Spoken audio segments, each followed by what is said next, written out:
Yes, it's true. Daniel Ricciardo is replacing Nick de Vries immediately at the Hungarian Grand Prix in 2 weeks. This was the right decision. This was the decision I wanted. This was the decision other people wanted to see get done. Listen, Red Bull is different than Ferrari and Mercedes. They do not put up with failure. They change out immediately. Helmut Marko is a stern, shrewd Austrian. That's the way the teams run. Christian Horner is cutthroat because he wants wins. They are replacing Nick de Vries. He had a terrible season after impressing us all with a 10th position finish, one race fill-in for Williams at the Italian Grand Prix last year. A lot of people said this was the right decision for him to be at a team.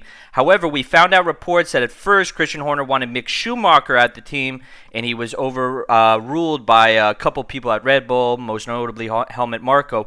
But Daniel Ricciardo, the luckiest man of all, I didn't think he would ever return to Formula One again. He had an opportunity to be with Haas for at least 2 seasons. He priced himself out. He said, don't call me, don't call my agent unless it's a $10 million minimum per season. Gunther Steiner said to fuck off, basically. We don't have that type of money. And I thought Ricciardo was out of it. He is lucky that he was brought in essentially as an ambassador for the team.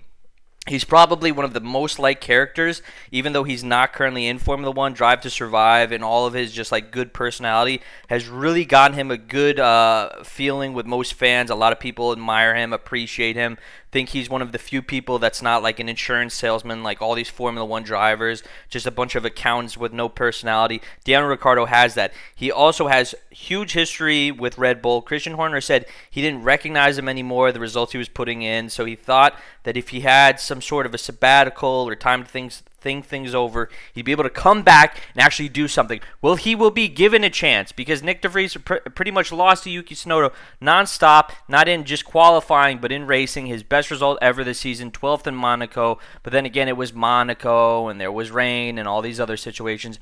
Daniel Ricciardo will have to prove himself immediately. He might take him a couple races, but he should really be able to beat Yuki Tsunoda. Yuki Tsunoda is not looked at as a top Formula One driver. Daniel Ricciardo had been looked at as a top Formula One driver up until a situation with McLaren where he was abysmal. Now he's around people that he's known most of his career. He's known Helmut Marko, Christian Horner. He knows the AlphaTauri program. He knows all the people that work at Red Bull. He should come in and make a statement. If he ever thinks he can get back to a top team again, you have Sergio Perez struggling, although Helmut Marko and Christian Horner said their best replacement for him would be Lando Norris that they'll try to poach.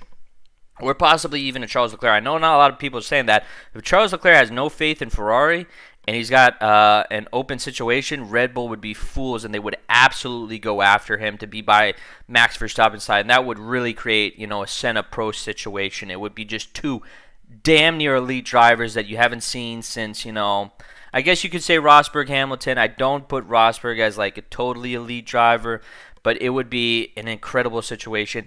I say that Daniel Ricciardo comes in, somehow does better than he did at McLaren, starts beating Yuki Tsunoda off the bat. I think he'll have a great season.